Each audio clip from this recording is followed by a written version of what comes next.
Hello everyone, welcome to my YouTube channel. तो start करते हैं आज की क्लास। आज हम करेंगे एक्सरसाइज 1.1 सेट चैप्टर की। तो फर्स्ट क्वेश्चन है, हमें ये वेरीफाई करना है कि दिया गया कलेक्शन सेट है या नहीं है। तो फर्स्ट है collection of all the months beginning. अच्छा, one more thing, I just hope कि आपने मेरी पहले की वीडियो देख ली होंगी, उसके बाद ये वाली। तो अगर नहीं देखी है तो पहले वो वाली वीडियो देखना, तब इस टॉपिक पे आना, क्योंकि इससे पहले का जो बेसिक है वो मैंने पहले वाली वीडियो में करवा रखा है। अब हम शुरू करते हैं कि collection of all the months beginning with letter J. तो हमें बताना है कि जो जे लेटर से शुरू होते हैं उन महीनों की कलेक्शन एक सेट बनेगी या नहीं। तो हम कौन कौन से महीने हैं जो जे से शुरू होते हैं? जनवरी, फरवरी, एफ से शुरू होती है मार्च, जनवरी, फरवरी, मार्च, अप्रैल, मई, जून, जुलाई, अगस्त, सितंबर, अक्टूबर, नवंबर, दिसंबर। तो ये तीनों महीने किन से होते हैं? जी से शुरू होते हैं। तो अब ये सेट है या नहीं है, वो वाली चीज डिफाइन करेंगे हम किससे? सेट की डेफिनेशन से। और सेट की डेफिनेशन क्या है कि वो कलेक्शन है ऑब्जेक्ट्स का जो कि क्या हो? वेल डिफाइंड हो। अब ये कलेक्शन तो है ऑब्जेक्ट्स का, अब हमें ये चेक करना है कि ये वेल डिफाइंड होगा या नहीं होगा। वेल डिफाइंड का मतलब क्या होगा? जो हर एक बंदे के लिए सेम रहे। समझ आ रही है? जो सबके लिए सेम हो, जो हर एक पर्सन के लिए जिसके बारे में ओपिनियन अलग अलग ना हो। तो अब ये वाली चीज है कि हमें उन महीनों के नाम लिखने हैं जो जे से शुरू होते हैं। तो हर किसी के लिए जे से शुरू होने वाले मंथ्स का नाम यही होगा, अलग तो नहीं होगा ना। कोई ये तो नहीं बोलेगा कि मार्च का नाम जे से शुरू होता है, नहीं ना। तो ये वेल डिफाइंड कलेक्शन है, क्योंकि हर कोई यही कहेगा कि जनवरी, जून और जुलाई। तो ये सबके लिए इसका आंसर क्या रहेगा? सेम रहेगा। तो ये वेल डिफाइंड है, और वेल डिफाइंड है और कलेक्शन ऑफ ऑब्जेक्ट है, तो इसका मतलब ये क्या बन गया? सेट बन गया। समझ आ रहा है? सिर्फ ये देख के आपको सेट नहीं करना है कि वो कलेक्शन ऑफ ऑब्जेक्ट्स है। सबसे पहले ये वेरीफाई करना है कि वो वेल डिफाइंड है या नहीं है। अगर वेल डिफाइंड है तो वो सेट की कैटेगरी में आ जाएगा, अदरवाइज नहीं आएगा। अब जैसे सेकंड एग्जांपल है कि सेकंड एग्जांपल है कि the collection of 10 most talented writers of India. अब ये बताओ मेरे को कि हमें लिखना है कलेक्शन 10 मोस्ट टैलेंटेड राइटर हैं जो इंडिया में, वो लिखना है। जैसे हमने लिख दिया मुंशी प्रेमचंद, या और कोई भी जो है वो आपने लिख दिया। आपके दोस्त को मुंशी प्रेमचंद के नोवेल वो में भी ना पढ़ता हो तो वो अपने अकॉर्डिंग, और कोई तुलसीदास ये लिखेगा। कोई थर्ड पर्सन है वो अपने अकॉर्डिंग कोई और राइटर के नाम लिखेगा। तो ये क्या हो गया? हर एक पर्सन के लिए इसका आंसर क्या हो गया? अलग अलग हो गया। तो इसका मतलब ये कलेक्शन तो में भी बन जाएगा, लेकिन ये क्या नहीं बनेगा? Well defined. और जो चीज वेल डिफाइंड नहीं होगी वो सेट की कैटेगरी में नहीं आएगी। तो ये कलेक्शन ऑफ ऑब्जेक्ट है, सिर्फ ये सेट नहीं है क्योंकि ये वेल डिफाइंड नहीं है। ये हर एक पर्सन के लिए क्या है? अलग अलग है। समझ आ रहा है ना? जो बेसिक कंसेप्ट ये है कि हमें ये चेक करना है कि जो कलेक्शन है वो वेल डिफाइंड है या नहीं है। Third, A team of 11 best cricket batsman of the world. Sorry, फिर से वही आ गया। क्या है कि हमें टॉप 10 बैट्समैन बताने क्रिकेट के। फिर वही है, आपको जो अच्छा लगता है आप उसका नाम लोगे। मान लो सचिन तेंदुलकर, आपके फ्रेंड को मान लो विराट कोहली पसंद है तो वो उनका नाम लिखेंगे। थर्ड पर्सन को कोई और पसंद है तो वो उसका नाम लिखेंगे। तो ये फिर से क्या हो गया? वेल डिफाइंड नहीं हुआ, तो ये सेट नहीं बनेगा।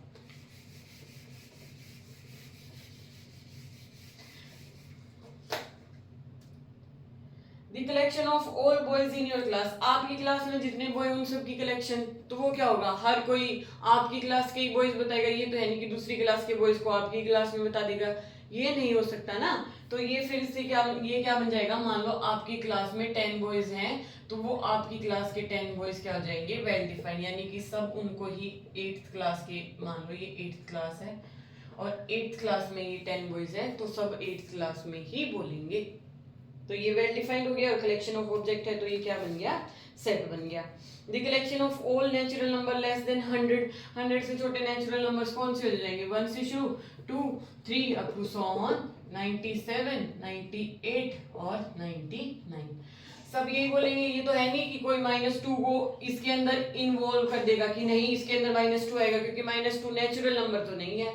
तो इसलिए ये कलेक्शन ऑब्जेक्ट्स की जो कि क्या है वेल डिफाइंड है, तो ये क्या बन गया, सेट बन गया। अब नेक्स्ट,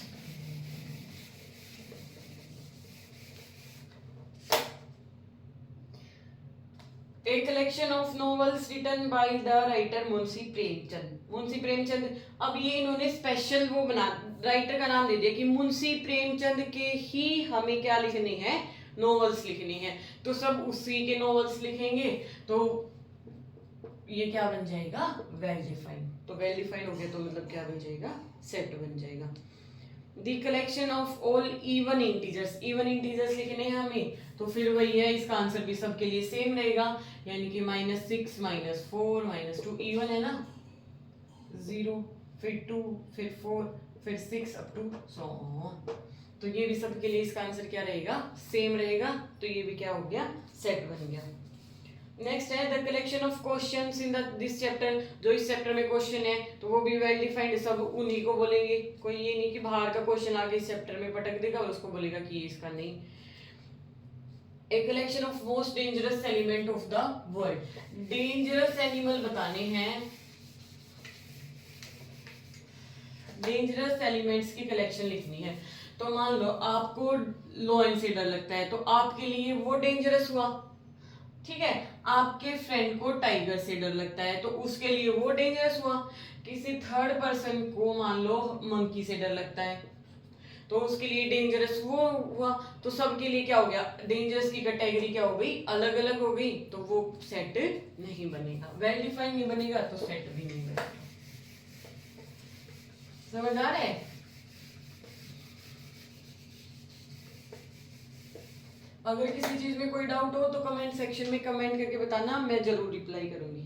सेकंड क्वेश्चन है, कोई भी ए सेट दे रखा 1 2 3 4 5 6, insert the appropriate symbol belongs और नॉट बिलोंग्स टू। मैंने बताया था ना कि ये साइन होता है बिलोंग्स टू और ये साइन होता है डू नॉट बिलोंग्स टू, यानी कि कोई एलिमेंट सेट के अंदर है तो मतलब वो उससे बिलोंग कर रहा है, और कोई एलिमेंट सेट के अंदर नहीं है तो इसका मतलब वो उससे बिलोंग नहीं कर रहा। अब फर्स्ट है, मैं पहले सेट लिख देती हूँ, ए कोई भी सेट दे रखा है 1 2 3 4 5 6, ठीक है। अब फर्स्ट क्वेश्चन है कि 5 है, हमें ये बताना है कि 5 ए से बिलोंग कर रहा है या नहीं कर रहा है। तो सिंपल सी बात, जाके देखो सेट के अंदर कि 5 है इसमें है, तो यहाँ पे क्या आ जाएगा, बिलोंग्स, ठीक है।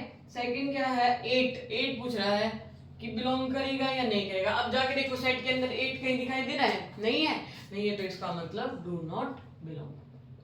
सिंपल, ये तो बिल्कुल बच्चों वाला ही काम है।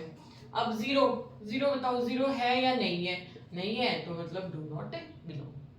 सिमिलरली 4 है तो बिलोंग आ जाएगा, 2 है तो बिलोंग आ जाएगा, 10 नॉट बिलोंग आ जाएगा। थर्ड क्वेश्चन है,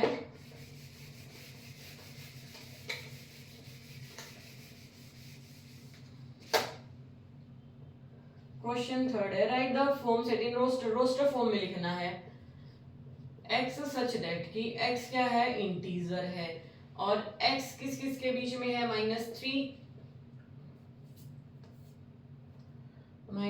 less then x less than 7, कि x क्या है, इंटीजर है, इंटीजर को किससे रिप्रेजेंट करते हैं, z से, ठीक है। तो x है -3 से और 7 के बीच में है, तो -3 से इंटीजर कौन सी शुरू हो जाएंगे, -3 के बाद -2।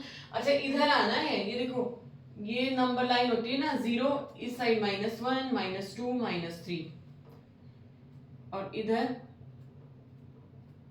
1 2 3, तो x किससे बड़ा है, -3 से, तो -3 से बड़ा इधर होएगा ना कि इधर, ठीक है। पता है ना माइनस साइन के साथ अपोजिट हो जाती है, -2 हो जाएगा, -1 फिर 0 फिर 1 2 3 4 5 और 6।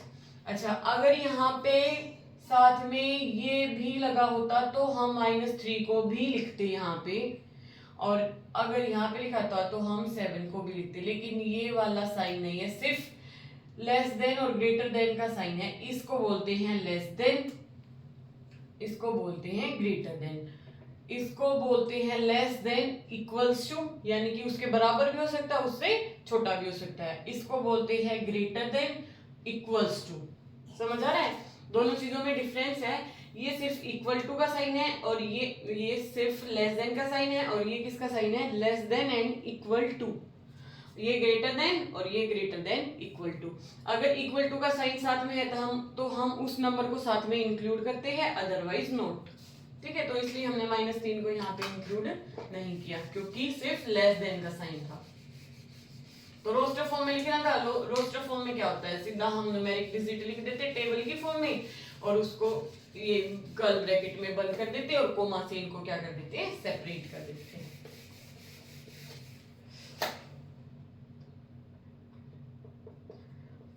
x सच दैट कि x क्या है? नेचुरल नंबर है, और किससे छोटा है? लेस देन 6 से छोटा नेचुरल नंबर रोस्टर फॉर्म में लिखना है 1 2 3 4 5। फिर वही सिर्फ लेस देन है ना, सिर्फ लेस देन का साइन है। Great less than equals to होता तो हम यहाँ पे 6 भी लिख देते। नेचुरल नंबर है, 1 से शुरू होंगे, सीधा काउंटिंग नंबर लिखने। 6 से छोटे 1 2 3 4 एंड 5।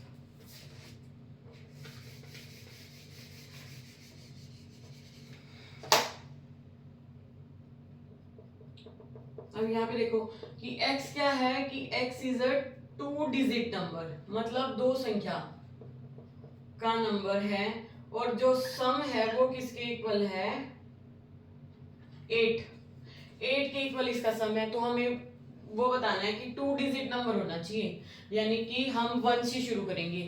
1 के साथ किसको ऐड करें कि उसका सम 8 आ जाए? किसको? 7 को। 17, क्योंकि हमें बताना है कि 2 डिजिट का नंबर हो गया और जिसके डिजिट का सम क्या हो? 8 हो। समझ आ रहा है क्वेश्चन क्या है?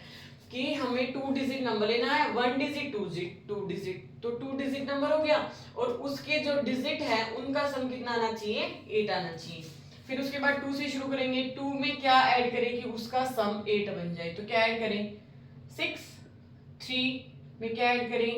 5, और 4 में क्या ऐड करें? 4। उसके बाद 5 में क्या ऐड करें? 3, 6 में, और 7 में। ठीक है, समझ आई बात? रोस्टर फॉर्म में लिखना था हमें, कि हमें फिर से एक्सप्लेन कर रही हूं कि हमें 2 डिजिट वाले नंबर लिखने हैं जिसमें हम दोनों डिजिट को जोड़े तो उसका सम 8 बने। ठीक है, तो 2 डिजिट नंबर का मतलब जिसमें 2 संख्याएं हों। तो 2 संख्याएं का मतलब यहाँ पे क्या आ जाएगा? हम 1 से शुरू करेंगे। 1 7, मतलब 17 लिखेंगे हम, क्योंकि इसके जो डिजिट हैं, इसमें जो डिजिट है उनका सम किसके इक्वल आना चाहिए? 8 के इक्वल। अब यहाँ पे देखो, ये वाली चीज और ये वाली चीज, आप बोलोगे कि मैम 3 + 5 और 5 + 3 दोनों चीज मतलब ये सेम है, तो एक बार आना चाहिए, क्योंकि इसमें ऑर्डर तो मैटर नहीं करता। लेकिन ये देखो, ये 35 है और ये क्या है? 53। ये दोनों अलग नंबर है। कहने का मतलब है कि रोस्टर फॉर्म में अगर मैं यहाँ पे 53 लिख दूं और मैं यहाँ पे 35 लिख दूं तो कुछ फर्क नहीं पड़ेगा, लेकिन इसका मतलब ये नहीं कि 35 और 53 ये दोनों एक जैसे नंबर हो गए। ये दोनों अलग अलग है, क्योंकि बोलने में ये अलग है। ये 35 है और ये क्या है? 53। इनका ऑर्डर मैटर नहीं करता, आगे पीछे लिख सकते हैं इनको, लेकिन इसका मतलब ये नहीं कि 35 और 53 दोनों सेम है, कि 26 और 62 दोनों सेम है, 17 और 71 दोनों सेम है। ये दोनों अलग अलग नंबर्स हैं, तो दोनों के दोनों लिखे जाएंगे।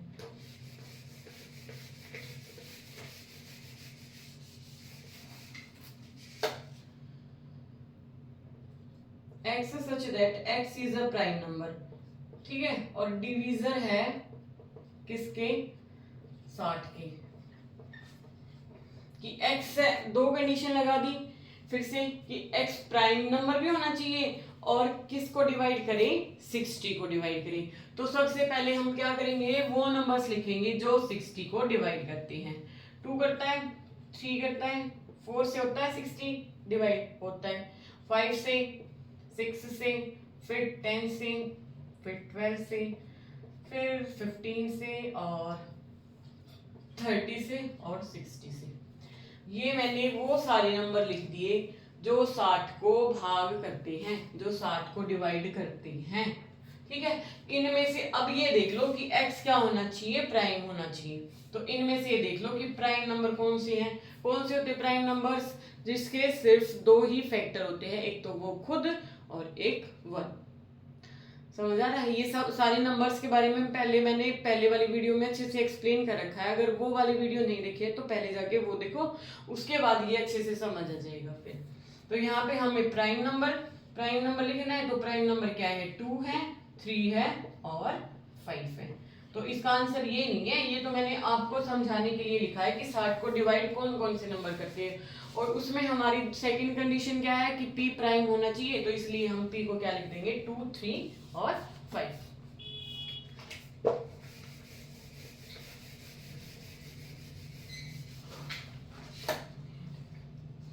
फिर वही है, the set of all letters in the word trigonometry. तो ये मैंने बताया था कि अगर कोई भी नंबर 2 बार है तो हम उसको 2 बार ही नहीं लिखेंगे, सेट बनाते टाइम उसको सिर्फ एक बार लिखेंगे। तो T R I G O N, अब O फिर से आ गया तो फिर से नहीं लिखेंगे, M E T फिर से आ गया नहीं लिखेंगे, R फिर से आ गया नहीं लिखेंगे और Y। तो इसमें हम रिपीटेशन नहीं करते हैं, जो नंबर यहाँ पे दो वर्ड में 2 बार लिखे कोई प्रॉब्लम नहीं है, लेकिन सेट बनाते टाइम हर एक नंबर को सिर्फ एक बार ही लिखेंगे। इसे नेक्स्ट बी बेटर है, जैसे बेटर में B E T R। ठीक है, रिपीटेशन अलाउड नहीं होती रोस्टर फॉर्म में।